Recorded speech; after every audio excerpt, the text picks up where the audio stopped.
இவர் தான் பிஎம்டி எசக்கி தேவர். இவரோட வீடியோ தான் லேட்டஸ்டா ட்ரெண்ட் ஆயிட்டு இருக்கு. நான் உயிரினும் மேலாக நேசிக்கும் எனது தேவர் என்ற சொந்த மந்தல் அனைவருக்குமே வணக்கம்.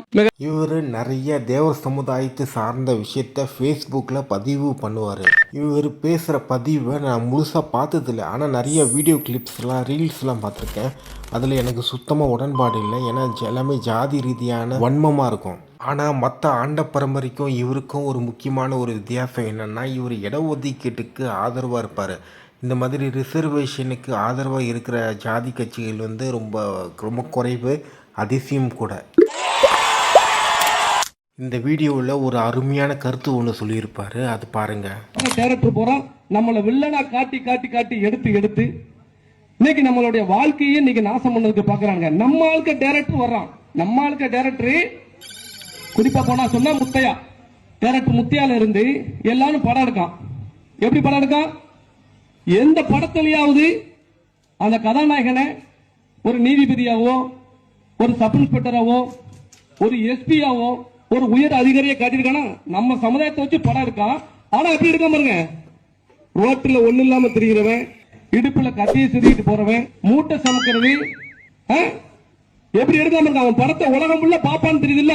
அப்ப நீ தேவமாரி வச்சுதான் படம் எடுக்க, நீ தேவர்னு எல்லாம் தெரியும். அப்ப இன்னமும் தேவமாரி எல்லா ஊர்களையும் இப்படி சண்டீதனம் பண்ணிட்டு அலைதான், அவசரம் போட்டுட்டு வம்பெழுத்துட்டு அலைதான். அப்படி இருந்தா அவனும் படம் எடுத்து சம்பாதிக்கிறான்.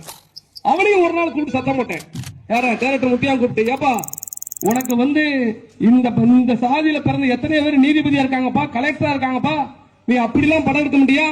நீ மாடு மேய்க்கிறவன், ஆடு மேய்க்கிறவன், ரவுடித்தனம் பண்றவன், இந்த மாதிரி நீ படம் எடுக்கிய.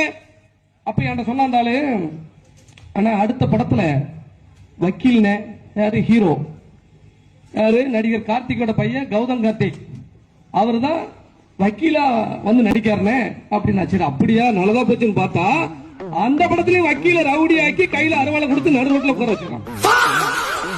இந்த விஷயம் தான் பா ரஞ்சித், மாரி செல்வராஜ் ரொம்ப வருஷமாக சொல்லிகிட்டே இருக்காங்க. நிறைய தமிழ் படத்தில் பார்த்தீங்கன்னா திருநெல்வேலினாலே ஒரு ரவுடி ஏரியா, அது ஒரு பயங்கர வெட்டுக்குத்து, அந்த இடத்துல அமைதியாகவே இருக்காது, எப்போ பார்த்தாலும் போலீஸ் பிரச்சனை, அந்த மாதிரி தான் ஒரு பின்பம் தான். அப்படி தான் திருநெல்வேலி மேலே ஒரு பின்பம் இருக்குது. அண்ட் இது பார்த்தீங்கன்னா இதனால் அவங்களுக்கு வேலை வாய்ப்பு கிடைக்கிறதுலாம் ரொம்ப கஷ்டமாக இருக்கும். இது திருநெல்வேலி மட்டும் இல்லை, நிறைய இடத்துல இந்த ஸ்டீரியோ டைப் ரொம்ப அதிகமாக இருக்குது. தமிழ் படத்தில் பார்த்தீங்கன்னா கருப்பாக இருக்கிறவங்கள ஒரு பெரிய ரோடியாகவும், அதுக்கப்புறம் அவங்க ஒரு பொம்பளை பொறுக்கியாகவும் காமிப்பாங்க. அதுக்கப்புறம் குண்டா இருக்கிறவங்கள பார்த்தீங்கன்னா எங்கே பார்த்தாலும் கடையை உடைக்கிறது, ரோட்டில் கல்லு தூக்கி அடிக்கிறது, அதுக்கப்புறம் இந்த மறியல் பண்ணுறது, ஒரு பந்த் பண்ணுறது, அந்த மாதிரி தான் தமிழ் சினிமா அவங்க மேலே ஒரு பின்பம் உருவாகியிருக்கு. இந்த மாதிரி ஒரு சினிமா விஷுவல் வெறும் தலித் சமுதாயம் மட்டும் பாதிப்பு ஆகலை, மற்ற ஓபிசி சமுதாயமும் பாதிப்பு ஆகியிருக்கு. அண்ட் இந்த விஷயத்தை இசக்கி ராஜா பேசுனது ரொம்ப நல்ல விஷயம்.